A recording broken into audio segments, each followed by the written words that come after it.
The last time Scottie Scheffler and Rory McIlroy both nearly missed the cut at the same tournament was 2022. 3 years later, at one of the biggest events of the entire season, that stat almost got updated on a Friday afternoon at TPC Sawgrass. The world number one and the defending champion, both sitting on the cut line with holes running out, both staring at an early flight home. For a moment, it was very real. If you want to follow how this Players' Championship finishes out, hit like and subscribe so you do not miss a single update this week. Let's get into what actually happened out there. Going into Friday, the expectation was that both Scheffler and McIlroy would find their rhythm after difficult opening rounds and start climbing the leaderboard. Instead, both of them spent the day fighting just to survive. When the dust settled, each finished at 1 over par, exactly one shot inside the cut line. One more dropped shot from either of them, and the two biggest names in golf would have been packing their bags before the weekend even began. For Rory, the story of his round was actually two different stories playing out simultaneously. His long game was surprisingly sharp. Despite arriving at TPC Sawgrass on Wednesday having barely touched a club all week, spending the early part of the week in South Florida receiving treatment for his back, he ranked inside the top 5 in driving distance through 36 holes. For a player who only hit a few dozen balls before the tournament started and never touched anything longer than a 6-iron in practice, that ball striking was genuinely remarkable. But the short game told a completely different story. On Thursday, it was his chipping that let him down. On Friday, it was the putter. He went until the very last hole of his round before making a single putt longer than 5 feet. His entire round was built on scrambling and surviving rather than attacking. When he finally two-putted from 31 feet on his closing 9th hole, for a birdie, it was less a moment of brilliance and more a moment of pure relief. Part of what made the short game so difficult for Rory is directly connected to the injury.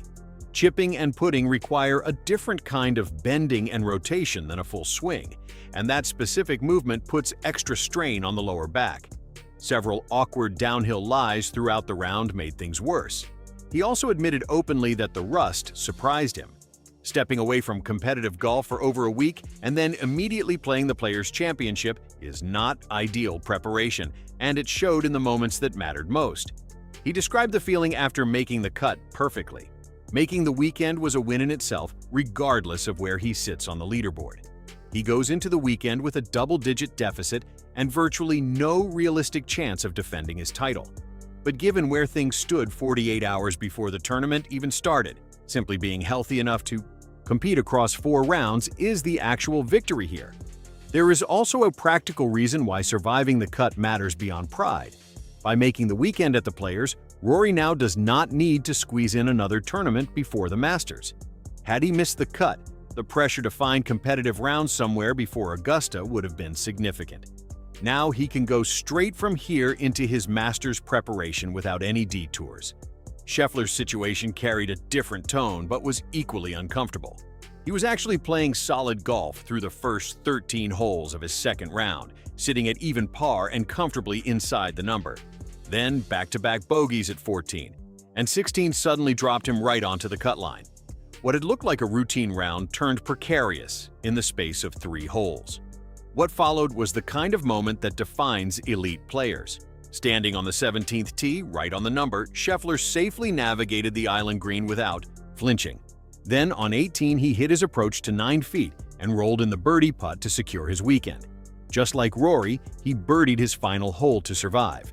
But unlike Rory, Scheffler did not speak to the media after his round.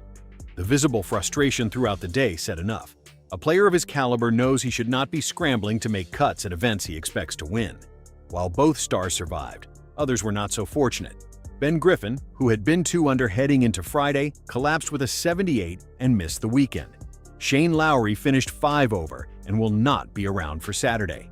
Tom Hoge had one of the ugliest rounds of the entire tournament, carding an 80 that included a 9 on the par 4 7th hole after a sequence involving a water ball, a topped shot, and a shank. The leaderboard heading into the weekend belongs to others now. Scheffler and McIlroy are both too far back to realistically contend barring something extraordinary. But both are alive, both are playing Saturday, and both will be watching whether their games start clicking over the final 36 holes. For Rory specifically, the weekend is about more than a scorecard.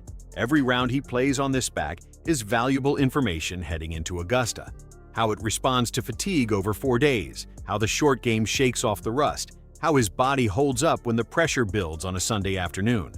All of that matters enormously for what comes next. If you want to see how both of them hold up over the weekend at TPC Sawgrass, subscribe so the next update lands right in your feed. Both Scheffler and McIlroy survived Friday by the skin of their teeth, but the real question is what happens Saturday and Sunday. Do you think either of them can go on a run and actually make some noise on the leaderboard this weekend? Personally, I think Scheffler makes a charge, but Rory runs out of steam. Drop your prediction below.